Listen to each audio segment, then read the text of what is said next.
नमस्कार। आज के वीडियो में हम देखेंगे हरी मिर्च का एक बहुत ही स्वादिष्ट चटपटा सा अचार, जिसे कि नींबू के रस के साथ बनाया गया है और इसे आप महीनों तक इसका आप आनंद ले सकते हैं। तो अचार बनाने के लिए यहाँ मैंने 250 ग्राम हरी मिर्च ली है, जिसे साफ़ धोकर और सुखा लिया है। मिर्ची कहीं से कटी फटी नहीं होनी चाहिए। मसालों में मैंने यहाँ आधी कटोरी राई ली है, पौन कटोरी के लगभग यहाँ नमक लिया है, 1.5 छोटा चम्मच हल्दी, 2 चम्मच छोटे मेथी दाना, हींग, पौन से 1 कटोरी के लगभग नींबू का रस लिया है और 1 कटोरी तेल लिया है।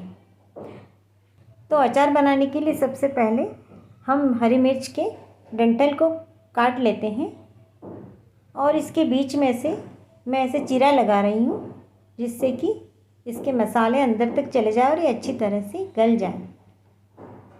तो इस तरह से चीरा लगा लिया है। अब इसमें छोटे बड़े आप अपनी पसंद के अनुसार टुकड़े काट सकते हैं। तो मैं कुछ छोटे टुकड़े और कुछ बड़े काटूंगी, ताकि जिसको छोटा टुकड़ा चाहिए वो छोटा ले सके।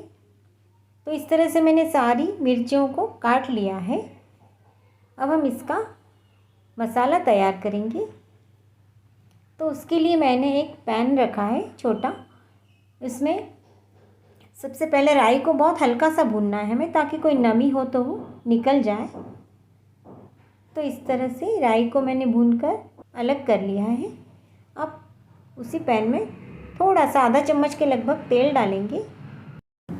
तो मेथी दाने को गोल्डन ब्राउन होने तक हमें भूनना है। इसके साथ मैं यहाँ हींग डाल रही हूँ। मेरा हींग थोड़ा गीला है, इसलिए मैं हींग को भी अच्छे से भून लेती हूँ और इसे ठंडा होने के लिए रख देंगे। अब उसी पैन में तेल को गरम करेंगे और इसकी तड़का इसका तैयार करके हम रख लेंगे। तो तेल अच्छे से गरम होने पे थोड़ी सी राई डालती हूँ मैं उसमें, और थोड़ा ठंडा होने पर 1/4 चम्मच के लगभग हल्दी डालकर ये हमारा तड़का तैयार है। अब ये जब ठंडा हो जाएगा ना, तब हम इसे अचार में डालेंगे। तो अब ये राई और मेथी दाना हमें पीसना है। तो मैंने राई को दरदरा पीस लिया है। अब उसी जार में मेथी दाना और हींग का भी हम दरदरा सा पाउडर बना लेते हैं। अब एक बड़ा बाउल लेकर और उसमें हम सबसे पहले राई पाउडर, मेथी दाना और हल्दी डालेंगे, नमक डाल देते हैं।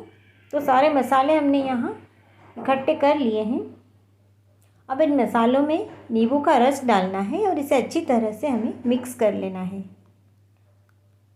तो ये हमारा अचार का मसाला तैयार है। तो नींबू का रस आप अपनी पसंद के अनुसार कम ज़्यादा कर सकते हैं। तो यदि आपको ज़्यादा खट्टा पसंद नहीं है तो आप थोड़ा कम कर सकते हैं। अब इसमें मसाले में हम मिर्चियों को डालकर और अच्छी तरह से मिक्स कर लेंगे। तो ये अच्छी तरह से मिक्स कर लिया है मैंने। अब हमारा तड़का भी ठंडा हो गया है और इस तड़के को मिर्चों के ऊपर, अचार के ऊपर हम डाल देते हैं। तो इतना तेल इस अचार के लिए काफ़ी है। अब इसको अच्छे से मिक्स कर लेंगे और ये अचार 6-7 दिन में खाने लायक हो जाएगा। वैसे इसे आप अभी भी खा सकते हैं।